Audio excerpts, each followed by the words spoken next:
नमस्कार दोस्तों, आपका स्वागत है हमारे यूट्यूब चैनल में। दोस्तों, आज हम इस वीडियो में बात करेंगे संविधान के इतिहास के बारे में। ये संविधान के इतिहास की दूसरी क्लास है। इससे पहले मैं आपको संविधान के इतिहास की एक क्लास पढ़ा चुका हूँ। अगर आपने उसको नहीं देखा है तो देख लीजिए, क्योंकि इसमें सारे के सारे क्वेश्चन आपके प्रीवियस ईयर के क्वेश्चन करवाए जा रहे हैं, जो आपके एग्जाम के लिए बहुत ही महत्वपूर्ण साबित होने वाले हैं। तो चलिए दोस्तों, शुरू करते हैं आज के क्लास को और देखते हैं आज का पहला क्वेश्चन। तो दोस्तों, पहला क्वेश्चन है, ब्रिटिश सरकार ने पहली बार यह घोषणा की कि उसकी मंशा भारत में धीरे धीरे एक उत्तरदायी सरकार बनाने की है। बताना है आपको किसके द्वारा की। तो दोस्तों, ये की गई थी आपकी अगस्त 2000 सॉरी अगस्त 1917 की घोषणा के अनुसार। ऑप्शन दूसरा बिल्कुल यहाँ पे इसका करेक्ट आंसर हो जाएगा। अगस्त 1917 के अनुसार ब्रिटिश सरकार ने यह पहली बार घोषणा की थी कि उसकी मंशा भारत में धीरे धीरे एक उत्तरदायी सरकार बनाने की है। अगला क्वेश्चन देखते हैं। क्वेश्चन नंबर दूसरा है, भारत में जब क्रिप्स मिशन आया उस समय भारत के वायसराय कौन थे। तो इसका जो करेक्ट आंसर हो जाएगा वो हो जाएगा लॉर्ड लिनलिथिगो। ऑप्शन आपका पहला बिल्कुल यहाँ पे इसका राइट आंसर हो जाएगा। लॉर्ड लिनलिथिगो आपके वायसराय थे जब क्रिप्स मिशन भारत आया था। अगला क्वेश्चन देखते हैं। क्वेश्चन नंबर तीसरा, वर्ष 1932 में अखिल भारतीय हरिजन संघ के संस्थापक कौन थे। तो ये आपके थे महात्मा गांधी। ऑप्शन नंबर आपका दूसरा बिल्कुल यहाँ पे इसका राइट आंसर हो जाएगा। कौन?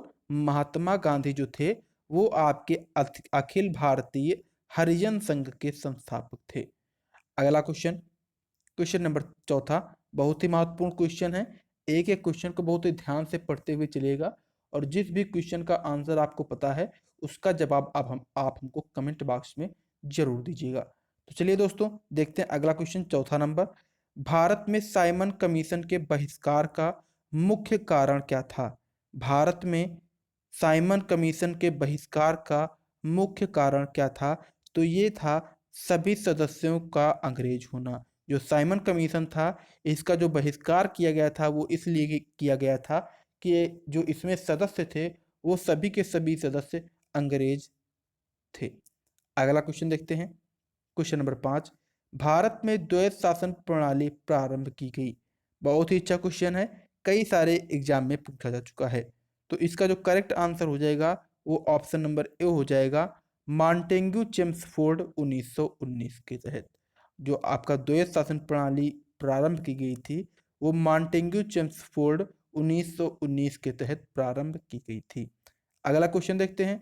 क्वेश्चन नंबर 6, किसने कहा था मेरी पीठ पर किया जाने वाला राज्य के ताबूत में कील सिद्ध होगी। बताइए, यह किसने कहा था कि मेरी पीठ पर किया जाने वाला प्रहार ब्रिटिश साम्राज्य के ताबूत में कील सिद्ध होगी। तो ये आपका कहा था लाला लाजपत राय ने। ऑप्शन सी बिल्कुल इसका करेक्ट आंसर हो जाएगा। अगले क्वेश्चन की ओर चलते हैं। क्वेश्चन नंबर 7वां, भारत के लिए एक डोमिनियन स्टेट कॉन्स्टिट्यूशन के प्रारूपण का प्रथम प्रयास किसकी प्रतिक्रिया में किया गया था। तो ये आपका किया गया था मॉन्टेग्यू चेम्सफोर्ड सुधार के तहत। ऑप्शन तीसरा बिल्कुल यहाँ पे इसका करेक्ट आंसर हो जाएगा। एक एक क्वेश्चन को बहुत ही ध्यान से, बहुत ही समझदारी से पढ़ते हुए चलिएगा। अगला क्वेश्चन देखते हैं। क्वेश्चन नंबर 8, आठवां क्वेश्चन है, निम्नलिखित में से कौन सा गोलमेज सम्मेलन 1932 ईस्वी में हुआ था।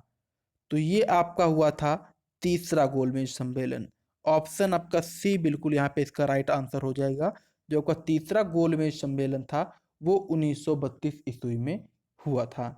अगला क्वेश्चन, क्वेश्चन नंबर 9, निम्नलिखित में से किसने सभी तीनों गोलमेज सम्मेलनों में भाग लिया था। बताना है आपको कौन से ऐसे व्यक्ति हैं जिन्होंने तीनों गोलमेज सम्मेलनों में भाग लिया था। तो वो थे आपके B.R. अम्बेडकर। ऑप्शन दूसरा बिल्कुल यहाँ पे इसका करेक्ट आंसर हो जाएगा, B.R. अम्बेडकर। अगला क्वेश्चन, रॉलेट एक्ट का लक्ष्य था, रॉलेट एक्ट जो आपका कानून था, इसका लक्ष्य क्या था? तो इसका लक्ष्य था बिना मुकदमा चलाए बंदी बनाना और मुकदमे की सुनवाई संक्षिप्त प्रक्रिया द्वारा पूरी करना। ऑप्शन बी बिल्कुल इसका करेक्ट आंसर हो जाएगा। अगला क्वेश्चन देखते हैं, क्वेश्चन नंबर 11। किस गवर्नर के कार्यकाल के दौरान 1921 ईस्वी में कोलकाता में विक्टोरिया मेमोरियल हॉल का निर्माण कार्य पूरा हुआ? तो यह पूरा हुआ था रीडिंग के शासनकाल में। ऑप्शन दूसरा बिल्कुल यहाँ पे इसका करेक्ट आंसर हो जाएगा, लॉर्ड रीडिंग के शासनकाल में। अगला क्वेश्चन, क्वेश्चन नंबर 12। ब्रिटिश ने भारत में प्रांतीय स्वायत्तता कब से लागू की? ब्रिटिशों ने भारत में प्रांतीय स्वायत्तता किस अधिनियम के द्वारा लागू की? तो ये लागू की गई थी भारत सरकार अधिनियम 1935 के द्वारा। ऑप्शन तीसरा बिल्कुल यहाँ पे इसका करेक्ट आंसर हो जाएगा। अगला क्वेश्चन देखते हैं, क्वेश्चन नंबर 13 है। नागरिक सेवाओं के लिए प्रतियोगी परीक्षा प्रणाली को सिद्धांततः स्वीकार किया। बताना है आपको, जो आपकी नागरिक सेवा के लिए प्रतियोगी परीक्षाओं की प्रणाली थी वो कब स्वीकार किया गया? तो ये आपका 1853 ईस्वी में स्वीकार किया गया। ऑप्शन पहला बिल्कुल यहाँ पे इसका करेक्ट आंसर हो जाएगा। अगले क्वेश्चन की ओर चलते हैं, क्वेश्चन नंबर 14। किस अधिनियम के तहत लॉर्ड कॉर्नवालिस को अपने काउंसिल के फैसले को रद्द करने का अधिकार मिला था? तो ये आपका मिला था 1986 के एक्ट के तहत। ऑप्शन चौथा बिल्कुल यहाँ पे इसका करेक्ट आंसर हो जाएगा, 1986 के एक्ट के तहत। अगले क्वेश्चन की ओर चलते हैं, क्वेश्चन 15।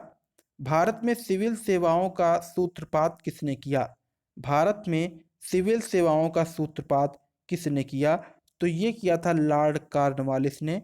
ऑप्शन दूसरा बिल्कुल यहाँ पे इसका राइट आंसर हो जाएगा, लॉर्ड कॉर्नवालिस। अगले क्वेश्चन की तरफ चलते हैं, क्वेश्चन नंबर 16। किस एक्ट के द्वारा भारत के गवर्नर जनरल को अध्यादेश जारी करने की शक्ति प्रदान की गई? तो ये आपकी प्रदान की गई थी इंडियन काउंसिल एक्ट 1861 के तहत। किसके तहत? 1861 के तहत गवर्नर जनरल को अध्यादेश जारी करने की शक्ति प्रदान की गई थी। अगला क्वेश्चन, क्वेश्चन नंबर 17। निम्न में से किसके अंतर्गत भारत में सर्वप्रथम सर्वोच्च न्यायालय की स्थापना हुई? तो ये आपकी हुई थी 1773 के रेगुलेटिंग एक्ट के तहत।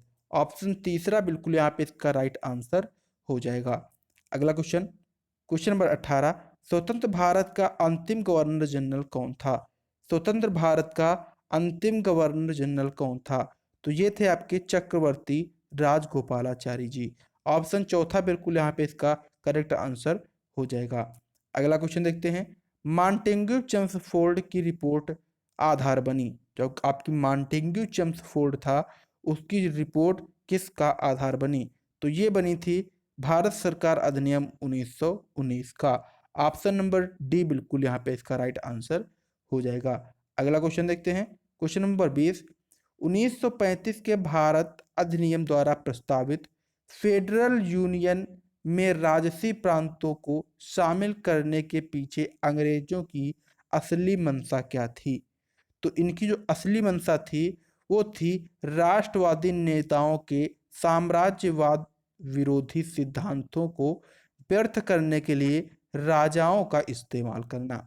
ऑप्शन पहला बिल्कुल इसका करेक्ट आंसर हो जाएगा।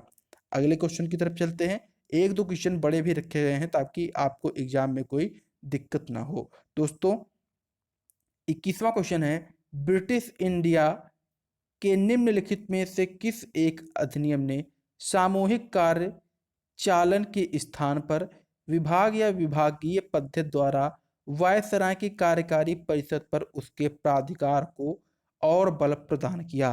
तो ये प्रदान किया गया था इंडियन काउंसिल एक्ट 1961 के द्वारा। ऑप्शन नंबर आपका बी यहाँ पे बिल्कुल इसका करेक्ट आंसर हो जाएगा, इंडियन काउंसिल एक्ट 1961। अगला क्वेश्चन देखते हैं, क्वेश्चन नंबर 22। बम्बई, मद्रास और कलकत्ता में उच्च न्यायालयों की स्थापना की गई। बम्बई, मद्रास और कलकत्ता में उच्च न्यायालयों की स्थापना कब की गई? तो ये की गई थी 1861 ईस्वी में। ऑप्शन नंबर आपका पहला बिल्कुल यहाँ पे इसका राइट आंसर हो जाएगा। अगला क्वेश्चन देखते हैं। क्वेश्चन नंबर 23, किस अधिनियम ने भारतवासियों को अपने देश के प्रशासन में कुछ कुछ हिस्सा लेना संभव बनाया? तो ये बनाया था इंडियन कौंसिल एक्ट 1861 के माध्यम से। ऑप्शन डी नंबर यहाँ पे बिल्कुल इसका करेक्ट आंसर हो जाएगा। अगला क्वेश्चन देखते हैं। क्वेश्चन नंबर 24, निम्नलिखित में से किस गवर्नर जनरल ने भारत की प्रसंविधाबद्ध सिविल सेवा का सृजन किया, जो कालांतर में भारतीय सिविल सेवा के नाम से जानी गई? तो ये आपका किया लॉर्ड कॉर्नवालिस ने, जैसा कि आप पीछे पढ़ चुके हैं। ऑप्शन बी यहाँ पे बिल्कुल इसका करेक्ट आंसर हो जाएगा। बहुत ही अच्छे क्वेश्चन है, कई सारे एग्जाम में हर बार रिपीट होते रहते हैं। 25वां क्वेश्चन है, 1935 के भारत सरकार अधिनियम की कौन सी एक विशेषता नहीं थी? बताना है आपको कौन सी एक विशेषता नहीं थी। तो ये नहीं थी आपकी केंद्र के साथ ही राज्य में द्वैध शासन। ऑप्शन नंबर तीसरा बिल्कुल यहाँ पे इसका करेक्ट आंसर हो जाएगा। अगला क्वेश्चन देखते हैं। क्वेश्चन नंबर 26, भारत में ब्रिटेन के सभी संवैधानिक प्रयोगों में से सबसे कम समय तक चला था? तो ये आपका चला था 1909 का इंडियन कौंसिल एक्ट। ऑप्शन पहला बिल्कुल यहाँ पे इसका करेक्ट आंसर हो जाएगा। तो दोस्तों ये था आज का वीडियो। इसमें आपने कुछ भारत के इतिहास से संबंधित, संविधान के इतिहास से संबंधित कुछ महत्वपूर्ण क्वेश्चनों पे हमने आज इस वीडियो में चर्चा की। तब तक के लिए धन्यवाद। मिलते हैं अगले वीडियो में। अगर वीडियो अच्छा लगा हो तो इसको लाइक और शेयर करना, और अगर चैनल को सब्सक्राइब नहीं किया है तो तुरंत सब्सक्राइब कर लेना और बेल आइकन को भी जरूर प्रेस कर लेना। धन्यवाद दोस्तों।